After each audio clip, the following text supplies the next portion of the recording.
दूसरी पत्नी बोली, पहली पत्नी का गला काटो, तब ससुराल आऊंगी। एक महिला ने अपने पति से साफ कह दिया कि जब तक वह अपनी पहली पत्नी और उसके बच्चे का सिर काटकर नहीं देगा, तब तक वह ससुराल नहीं आएगी। इंसान भी अपने स्वार्थ के चलते कभी इतना वहशी दरिंदा बन जाता है कि स्वार्थ के आगे उसे इंसान की जान सस्ती लगती है। इस दोहरे हत्याकांड में भी ऐसा ही कुछ हुआ। ममता और उसका बेटा तो मारे ही गए, बेटा नहीं बचा। यह कहानी इंसानियत को कलंकित करने वाली है। तो इंसान कब व कैसे हैवान बन जाता है, उसका भी जीता जागता उदाहरण है। यह कहानी आम जनमानस के लिए एक सबक है जिससे सबको सीखना चाहिए। 18 मार्च 2018 को सुबह के यही कोई 10 बजे थे। चिमियावली गांव के निकट गेहूं के खेत में गांव वालों ने एक महिला व उसके 100 मीटर दूर एक बच्चे की नग्न अवस्था में सिर कटी लाश पड़ी देखी। यह गांव उत्तर प्रदेश के जिला संभल के थाना कोतवाली के अंतर्गत आता है। गांव वालों ने यह बात गांव के चौकीदार रामरतन को बताई। चौकीदार रामरतन तुरंत उस खेत में पहुंच गया जहां लाशें पड़ी थीं। दो लाशें देखकर वह भी चौंक गया। उसने फोन द्वारा इसकी सूचना थाना प्रभारी अनिल समानिया को दे दी। 2 लाशों की खबर मिलते ही अनिल समानिया पुलिस टीम के साथ मौके पर पहुंच गए। उन्होंने दोनों लाशों का निरीक्षण किया तो वहां पड़े खून से लग रहा था कि उनकी हत्याएं वहीं पर ही की गई थीं। दोनों के सिर धड़ से गायब थे। साथ में उनके ऊपर कोई कपड़ा भी नहीं था। मृत महिला के एक हाथ की खाल भी कुछ जगह से गायब थी। इससे यह अनुमान लगाया कि उस महिला के हाथ पर उसका नाम या पहचान की कोई चीज गुदी हुई होगी। महिला की पहचान न हो सके, इसीलिए हत्यारे ने हाथ के उतने हिस्से की खाल ही काट दी थी। अपने उच्चाधिकारियों को इस लोमहर्षक मामले की जानकारी देने के बाद थाना प्रभारी आसपास के क्षेत्र में दोनों मृतकों के सिर तलाशने लगे। इस काम में गांव वाले भी उनका साथ दे रहे थे। काफी खोजबीन के बाद भी उनके सिर नहीं मिल सके, लेकिन वहां पर मृतकों के कपड़े और चप्पलें जरूर मिल गईं। 2 जोड़ी चप्पलों के अलावा वहां छोटे बच्चे की 1 जोड़ी चप्पलें और मिली। जब मरने वाले 2 लोग हैं तो यह तीसरी जोड़ी चप्पल किस बच्चे की है, यह बात पुलिस नहीं समझ सकी। बिना सिर के लाशों की शिनाख्त करना आसान नहीं था। थाना प्रभारी द्वारा सिर विहीन 2 लाशों की सूचना एसपी रविशंकर छवि और एएसपी पंकज कुमार पांडे को दे दी गई। कुछ देर में दोनों पुलिस अधिकारी भी चिमियावली गांव के उस गेहूं के खेत में पहुंच गए जहां दोनों लाशें पड़ी थीं। अधिकारियों ने मौका मुआयना करने के बाद गांवों वालों से लाशों की शिनाख्त के लिए बात की। उन्हें मृतकों के कपड़े दिखाए, लेकिन कोई भी उन्हें नहीं पहचान सका। मौके पर फोरेंसिक टीम को भी बुला लिया गया। घटनास्थल पर मिले सारे सबूतों को पुलिस ने जब्त कर लिया।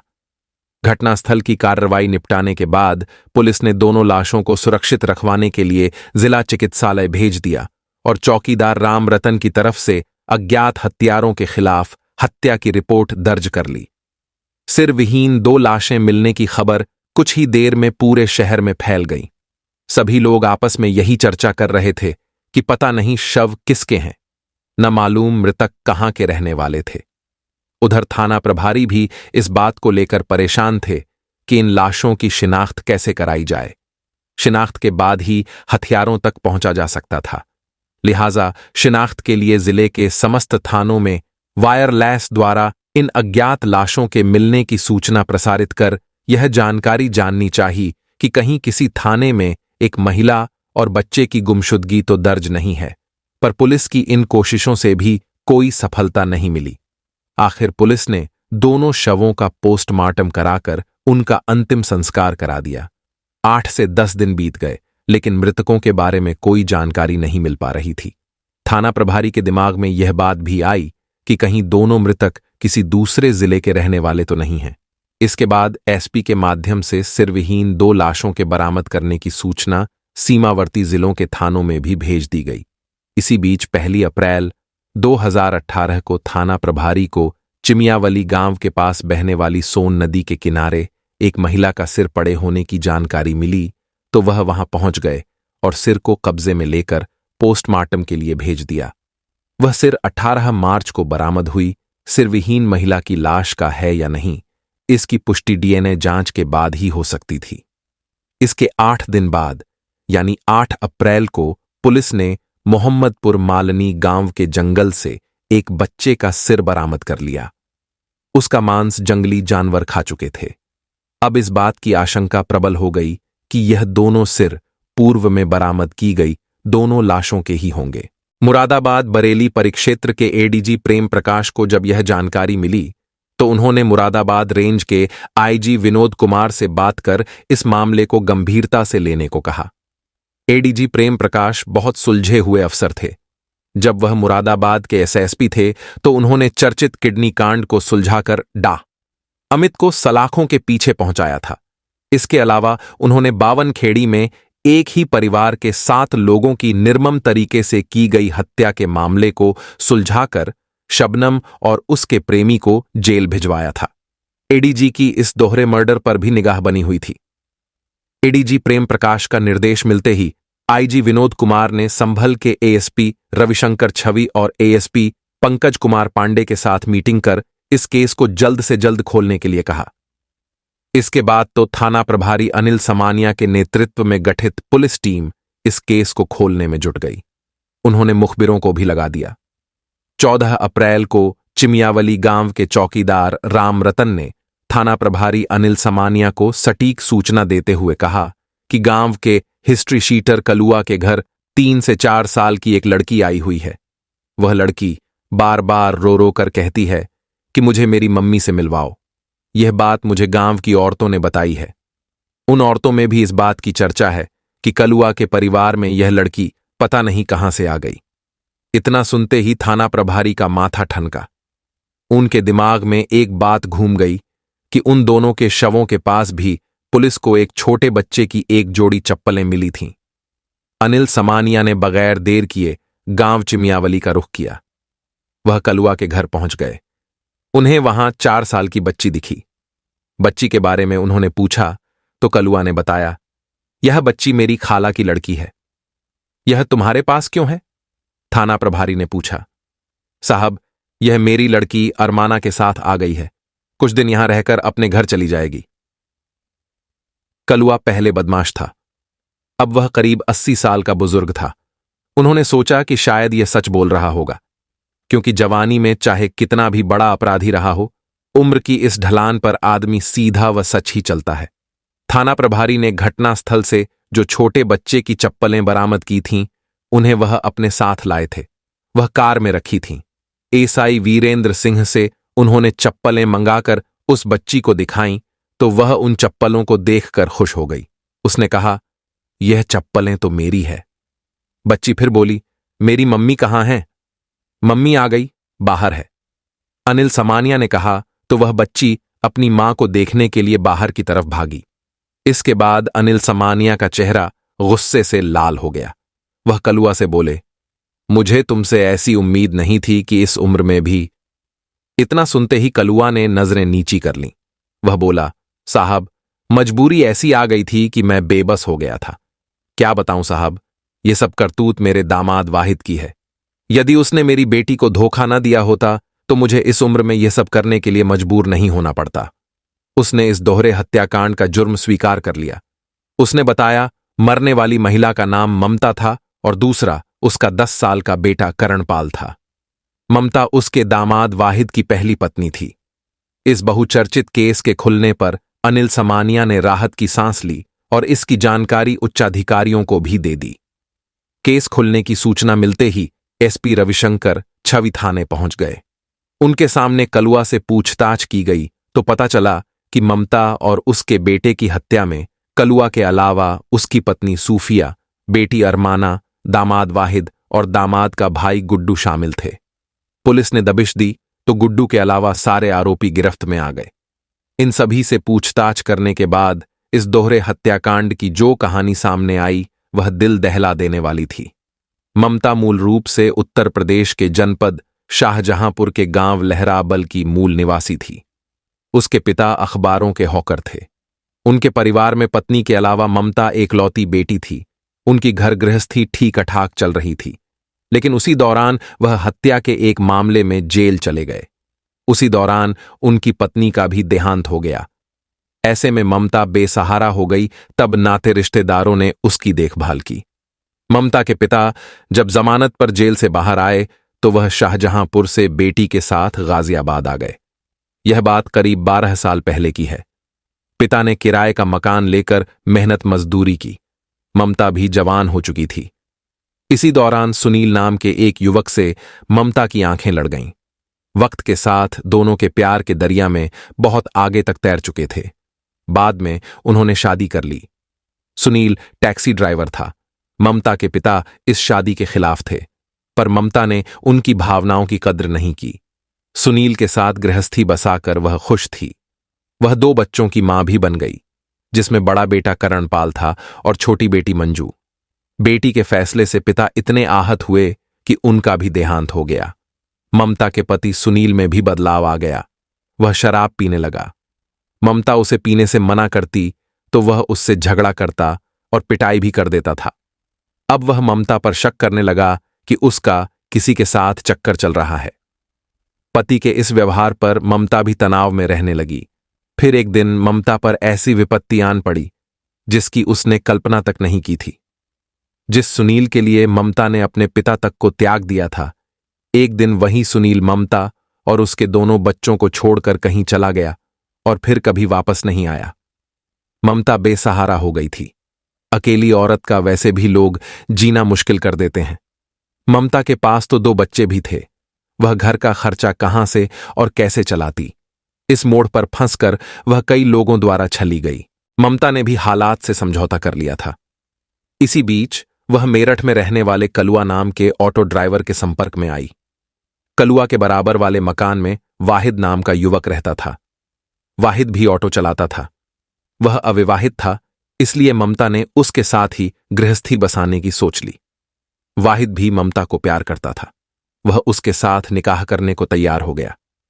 वाहिद ममता और उसके दोनों बच्चों को लेकर मेरठ से नोएडा आ गया। वहीं पर इस्लाम धर्म के रीति रिवाज से वाहिद ने ममता से निकाह कर लिया। इससे पहले ममता का नाम बदलकर शाहीन रख दिया गया था। बड़े बेटे करणपाल का नाम बदलकर समीर व लड़की मंजू का नाम जैनब रख दिया था। लवाहिद का भाई गुड्डू ग्रेटर नोएडा के शाहबेरी गांव में रहता था, जो वेल्डिंग का काम करता था। वाहिद ममता और उसके बच्चे को लेकर वहीं पर पहुंच गया। वह सब रहने लगे। वाहिद ऑटो चलाने गाजियाबाद चला जाता था, जबकि ममता ग्रेटर नोएडा के फ्लैटों में साफ सफाई का काम करने निकल जाती थी। दोनों की कमाई से घर ठीक ठाक चल रहा था। वाहिद और ममता की शादी की बात सिर्फ गुड्डू ही जानता था। इसके अलावा वाहिद के घर के किसी भी सदस्य को पता नहीं था कि वाहिद ने 2 बच्चों की मां से शादी कर ली है। वाहिद मूल रूप से उत्तर प्रदेश के बदायूं जिले की तहसील बिसौली के गांव भमौरी का रहने वाला था। वाहिद ने उसका नाम शाहीन जरूर रख दिया था, लेकिन वह उसे ममता के नाम से ही बुलाता था। एक दिन वाहिद ने ममता उर्फ शाहीन से कहा, ममता, यहां ग्रेटर नोएडा में महंगाई ज्यादा है। ऐसा करते हैं कि हम लोग उधर ही चलते हैं। वहां गांव में मेरा अपना घर है, जमीन जायदाद भी है। मैं वहीं ऑटो चला लूंगा। ममता उर्फ शाहीन ने पति वाहिद की बात पर कोई ऐतराज नहीं किया। इस पर वाहिद ममता और दोनों बच्चों को लेकर बिसौली के नजदीक चंदौसी शहर पहुंच गया। चंदौसी के मोहल्ला वारिश नगर में उसने एक मकान किराए पर ले लिया। यह करीब 6 महीने पहले की बात है। चूंकि चंदौसी से उसका गांव भी नजदीक ही था, इसलिए वह अकेला अपने मां बाप से मिलने गांव भी जाता रहता था। उसी दौरान वाहिद के घर वालों ने संभल जिले के गांव चिमियावली के रहने वाले कलुआ की बेटी अरमाना से उसका रिश्ता तय कर दिया। उस समय वाहिद ने घर वालों को यह तक बताने की हिम्मत नहीं की थी कि उसने शादी कर रखी है। रिश्ता तय होने के बाद वह कई कई दिन अपने गांव में रुक कर आता। ममता ने इस बात पर कभी चर्चा तक नहीं की कि वह इतने दिन गांव में क्यों रुकता है। न ही उसे उसकी शादी तय होने की कोई भनक लगी। वह तो उस पर अटूट विश्वास करती थी। आनन फानन में वाहिद का अरमाना से निकाह भी हो गया। इसके बावजूद ममता अनभिज्ञ बनी रही। जब वाहिद हफ्ता 2 हफ्ता बाद ममता के पास लौटता तो वह कह देता कि वह मुरादाबाद में रहकर ऑटो चला रहा है, इसलिए वहीं रुक जाता है। वह ममता को खर्च के पैसे देता रहता था। एक दिन ममता अचानक ही अपने दोनों बच्चों को लेकर वाहिद के गांव भमौरी पहुंच गई। भमौरी गांव चंदौसी के पास ही थी। वहां पर ममता को पता चला कि उसके पति ने उसे धोखे में रखकर संभल की एक लड़की से निकाह कर लिया है। ये जानकारी मिलते ही ममता आगा बबूला हो गई। उसने गांव में हंगामा करना शुरू कर दिया। उसने पूरे गांव वालों को बताया कि मैं वाहिद की निकाह की हुई बीवी हूं। ससुराल में पहला हक मेरा बनता है। मुझसे तलाक लिए बगैर उसने दूसरी शादी कैसे कर ली। इतना ही नहीं, ममता ने पुलिस से शिकायत करने की धमकी भी दी। उसके हंगामे से पूरा गांव जमा हो गया। इस मामले में गलती वाहिद की ही थी, पर ममता के थाने जाने के बाद बात बढ़ने की संभावना थी। इसलिए परिवार वालों ने गांव वालों के सहयोग से ममता को समझाना शुरू कर दिया। उन्होंने कहा कि वाहिद की दूसरी पत्नी के साथ वह भी रह सकती है। उसे घर में रहने के लिए जगह दे दी जाएगी। गांव देहात में जानवरों के बांधने और उनका चारा रखने की जगह को घेर कहते हैं। ममता को अपना और बच्चों का पेट भरना था, इसलिए वह घेर में रहने के लिए तैयार हो गई। वह वहीं रहने लगी, पर वाहिद की दूसरी पत्नी अरमाना को ममता का वहां रहना नागवार लगता था। वह ममता को एक पल भी देखना पसंद नहीं करती थी, जिसकी वजह से वाहिद और अरमाना में झगड़ा रहने लगा। रोजाना के झगड़ों से तंग आकर अरमाना अपने मायके चिमियावली चली गई। वाहिद कई बार अरमाना को लाने के लिए अपनी ससुराल गया, लेकिन अरमाना व उसके घर वालों ने साफ मना कर दिया था कि जब तक ममता वहां रहेगी, अरमाना यहां से नहीं जाएगी। वाहिद ने कहा कि ठीक है, वह ममता को चंदौसी में किराए पर लिए कमरे पर पहुंचा देगा।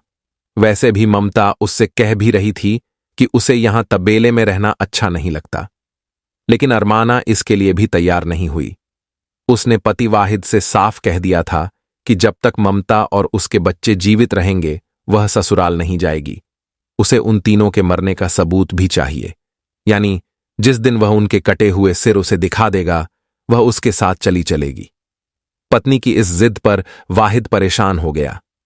तब उसके ससुर कलुआ और सास सूफिया ने उसे समझाते हुए कहा कि यह कोई बहुत बड़ा काम नहीं है। थोड़े दिमाग से काम लोगे तो बड़ी आसानी से हो जाएगा।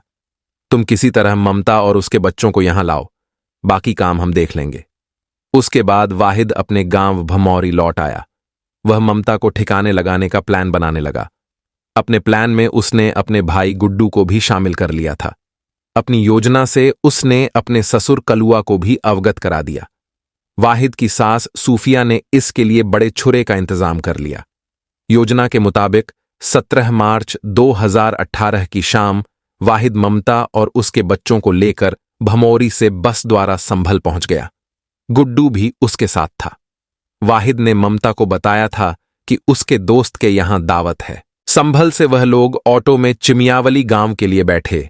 रास्ते में वाहिद ममता और बच्चों के साथ ऑटो से उतर गया और कहा कि अब शॉर्टकट से पैदल चलते हैं, जल्दी पहुंच जाएंगे। ममता उसकी साजिश से अनजान थी। वह गेहूं के खेत के किनारे के संकरे रास्ते से चलने लगा। पैदल चलने पर ममता के पेट में दर्द हुआ तो वाहिद ने पहले से अपने साथ लाई नशे की गोलियों में से एक गोली ममता को खिला दी। कुछ देर में जब ममता बेहोशी की हालत में आ गई तो वाहिद ने अपने ससुर कलुआ को आवाज देकर बुला लिया। कलुआ खेत में छिपा बैठा था। जब ममता निढाल होकर जमीन पर गिर गई तो गुड्डू, कलुआ और वाहिद ने मिलकर ममता का गला काटकर धड़ से सिर अलग कर दिया। उस समय उसका 10 वर्षीय बेटा करण वहीं खड़ा था। वह डर की वजह से वहां से भागा तो वाहिद ने उसे पकड़ लिया। उन लोगों ने उस बच्चे का भी गला काटकर सिर धड़ से अलग कर दिया। ममता के हाथ पर उसका नाम गुदा हुआ था। पहचान मिटाने के लिए वाहिद ने हाथ की वह खाल ही काटकर अलग कर दी जहां नाम लिखा था। उसी दौरान ममता की 4 वर्षीय बेटी मंजू वाहिद की टांगों से चिपकी खड़ी थी। वह कह रही थी कि पापा चलो, भूख लग रही है, पापा मुझे टॉफी दिलवाओ। वैसे भी वाहिद रोजाना मंजू के लिए टॉफी लेकर आता था। वाहिद सबसे ज्यादा प्यार मंजू को ही करता था। वाहिद जब मंजू को भी मारने चला तो कलुआ ने कहा, नहीं, यह नासमझ है, इसको हम लोग पाल लेंगे, इसने क्या बिगाड़ा है। वाहिद ने जेब से बड़ी पॉलीथिन थैली निकालकर दोनों के सिर उसमें रख लिए और अपनी ससुराल चिमियावली आ गया। वहां पर वाहिद ने अपनी सास सूफिया व पत्नी अरमाना को कटे सिर दिखाए। सिर देखने पर उन्हें उनके मरने का यकीन हुआ। इसके बाद वह उन दोनों सिरों को गांव के नजदीक बहने वाली सोत नदी के किनारे रेत में अलग अलग दबा आया। पुलिस ने वाहिद, कलुआ, अरमाना, सूफिया को गिरफ्तार कर लिया। अभियुक्तों की गिरफ्तारी की सूचना पर एडीजी प्रेम प्रकाश भी बरेली से संभल पहुंच गए। प्रेस कॉन्फ्रेंस आयोजित कर उन्होंने इस सनसनीखेज दोहरे हत्याकांड का खुलासा कर पत्रकारों को जानकारी दी। बाद में पुलिस ने सभी अभियुक्तों को न्यायालय में पेश कर जेल भेज दिया। कथा लिखने तक गुड्डू की गिरफ्तारी नहीं हो सकी थी। यह कहानी बताने के पीछे हमारा उद्देश्य किसी की भावना को आहत करना या परेशान करना नहीं है, बल्कि आमजन को शिक्षित व सावधान करना है, ताकि भविष्य में इस तरह की कोई घटना न हो। आपको यह कहानी कैसी लगी, कमेंट बॉक्स में लिखकर जरूर बताएं। साथ ही इस तरह की कहानियों के लिए हमारे YouTube चैनल को सब्सक्राइब करें और Facebook पेज पर फॉलो जरूर करें। धन्यवाद।